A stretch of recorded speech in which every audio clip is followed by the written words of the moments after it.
በክፍል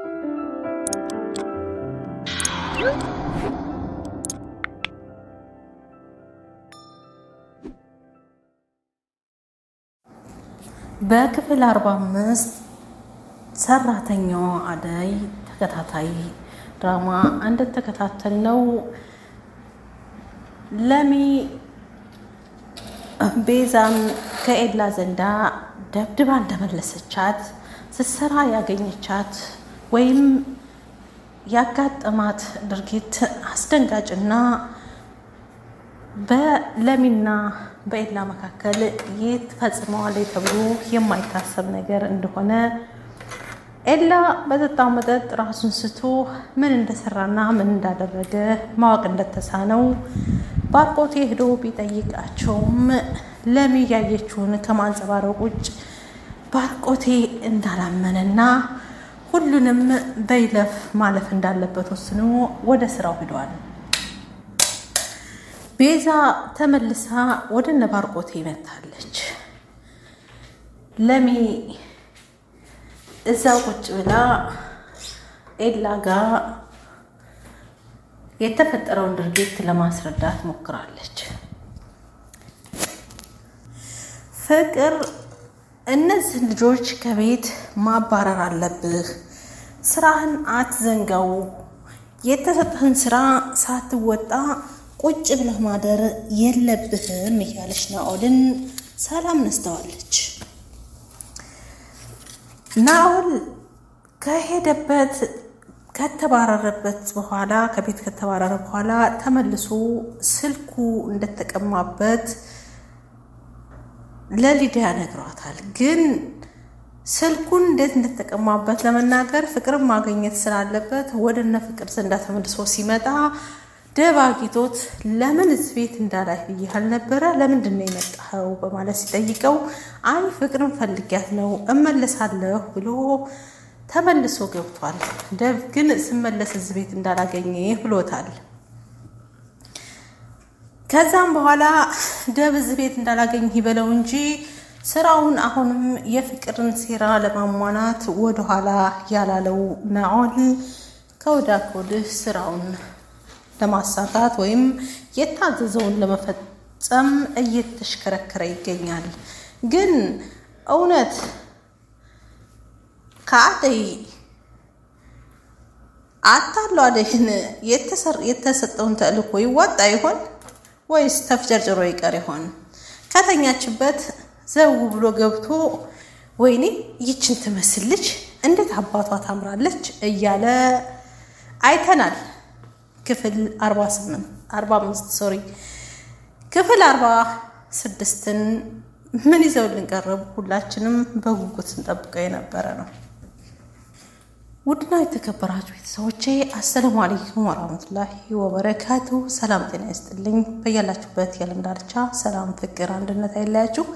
ለዚህ ቤት አዲስ ከሆናችሁ ላይክ፣ ሼር፣ ሰብስክራይብ ያደረጋችሁ አበረታቱኝ። ነባሮች ላይክ ሼር ማድረጋችሁን አትዘንጉ። ሀሳብ አስተያየት ካላችሁ የሚጨመር የሚቀነስ ወይም የሚስተካከል ካለ ኮሜንት ላይ አሳውቁኝ። ዛሬ ክፍል 46 ምን ይዘው ልመጡ የሚለውን ሁላችንም በጉት የምንጠብቀው ነውና እስከ መጨረሻው እንደምትከታተሉ እርግጠኛ ነኝ። አብረን እንቆይ። ቤዛዊት በለሚ ንዴት ሄዳ ኩሽና እየሰራች ባለበት ሰዓት ቆይ አንቺ ከማን በልጣ ነው ያቺ ጓደኛሽ እንደዚህ አርጋ ልትደበድበኝ የቻለችው ብላ የለሚን ቋሳ ለመወጣት አደይ ላይ ትንክርክር በያዘችበት ሰዓት አደይ ምን አውቅልሻለሁኝ ብላ አሽቀንጥራ ወርዋታለች።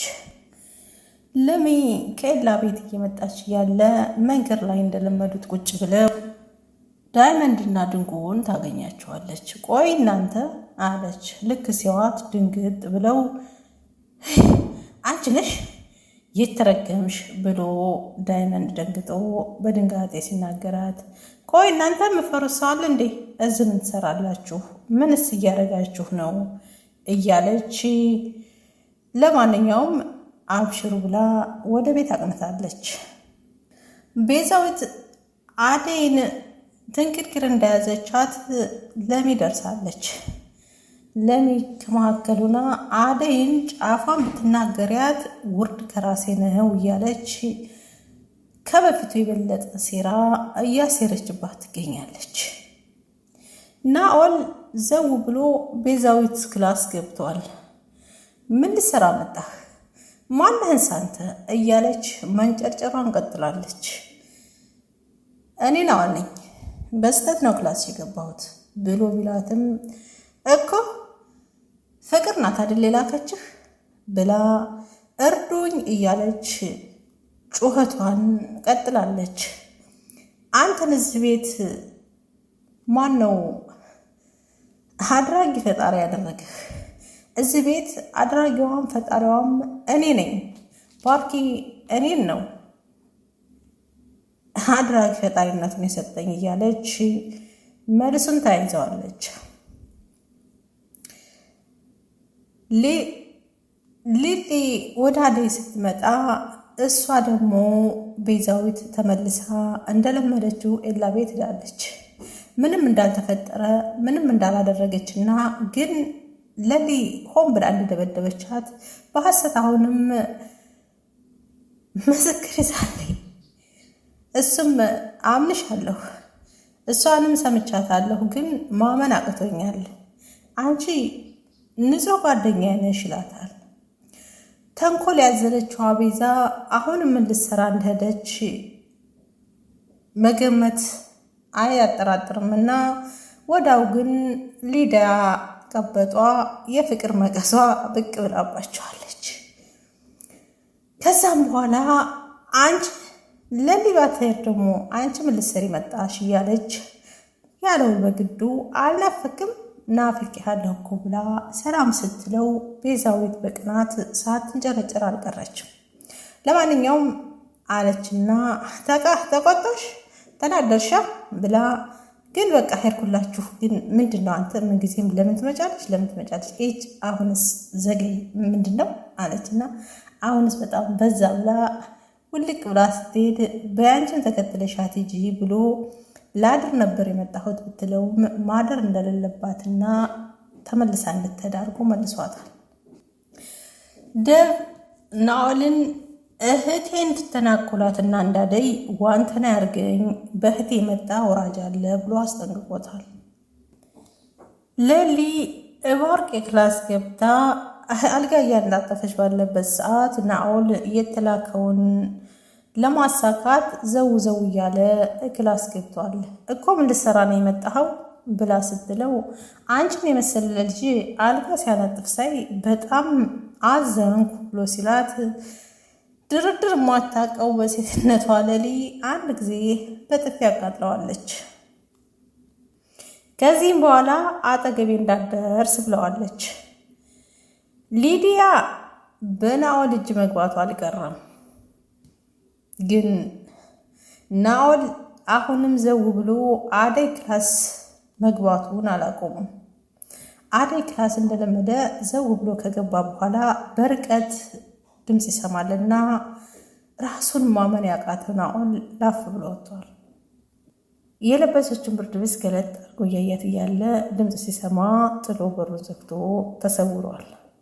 ከዛም በኋላ ደፍ ይመጣና በር ቆርቆሮ ሲገባ ተኝታለች። ግን ግማሽ ብርድ ልብስ አልለበሰችምና አልብሷት ሳም አርጓት በራፉን ዘግቶ ተመልሶ ይሄዳል። የእሱም መሄድ ተከትሎ ናኦል ክላስ መልሶ ይገባና ሲያያት አልብሷታል። ውይ ምን ያለ ባለ ሀገር ነው! እንዴት ሂጅን ትመስል ጉንጯን ሳም አርጎ ይመለሳል። ፋራ ዛሬ ግን ተበልቼ ነበር። እንዴት ሴት ልጅን ባዶ ክላስ አይቶ ስሟ ግንባሯን ሳምባርጎ ይመለሳል እያለ ታሁን እያለ ልቡ ከደጅና ከቤት ሆኖ መንታ ሆኖ ግራ ገብቶት በሩን ዘግቶ ተመልሶ ወጥቷል። ግን የፍቅርን ሀሳብ አሳካለሁ ቢልም ድፍረቱ የለው። ምክንያቱም የምትመልስለት መልስና የተላከው ተልዕኮ አንድ አልሆነለትም። ከዛ ተመልሶ ግን አሁንም ዘው ብሎ እቤዛ ክላስ ገብቶ ማነህ ብላ ትለዋለች። ተኝታ ስለነበር አስደንግጧታል። ማነህ? ምን ልሰራ መጣህ? እያለች ትጮኻለች። ከዛም የላከችህ ፍቅር ናታ? ምን ልታደረግ የፈለክ? አረ ድረስልኝ እያለች እያለች እየጮኸች ነው። የሚደርስላት ሰው ወይም የሚረዳት ትፈልጋለች እና ፈጥና ያደረሰችው ግን በደስታ ተሞልታ ፍቅር ነበረች። ከፍቅር ደም ተከትሎ ሁሉም ቤት ውስጥ ያሉት ተከታትለው መጥተው ምን ሆነሽ ነው እያሉ ጥፋቱ እሷ ላይ እንደሆነና እሱ ደግሞ ሳልፍ ጮህ ሰማኋትና ላረጋጋት ብል የብስ ጩኸቷን ቀጠለች። እኔ ምንም ያደረኩት ነገር የለም እያለ በውሸት ሸምጥጧል። ከዛም በኋላ እሷ ለመናገር አቅቷት ዝም ብላ ትተበተባለች። እሱ ግን የተላከው ሴራው ከሽፎበት እየተጠፈጠፈ እንጨቱን ብረት ነው እያለ ይገኛል። ለማንኛውም ነገሩን አረጋግተውት አንቺ እንዴት በጩኸት ሰው ትረብሻለሽ፣ በውሸት እንድትጮሻለሽ እያሉ ጥፋቱን እሷ ላይ አድርገውታል። ምንጊዜም እያለ የሚወጣው ሸታም እውነትን ሐሰት የሚል ሐሰትን እውነት ነው ብሎ የሚናገር ከዕለታት አንድ ቀን እውነተኛ ችግር ቢያገጥመው ያው ልማዱ ነው እየተባለ እንዲበላ ከመወሰኑ በላይ ሌላም ማድረግ አይቻልምና ወደና የተከበራችሁ ቤተሰቦቼ ቀንጨፍ አድርጌ ነው ያሰማኋችሁ። ሙሉውን ከደቂቃዎች በኋላ በሌሊት ሾው እመጣለሁኝ። እስከ መጨረሻው እንድትከታተሉኝ ጋብዛችኋለሁኝ። ደውም ከወደዳችሁት ላይክ፣ ሼር፣ ሰብስክራይብ እያደረጋችሁ ሙሉውን ምን አሉ ክፍል 46 የሚለውን ሊቭ ላይ እንገናኝ። እስከዛው ሰናይ ጊዜ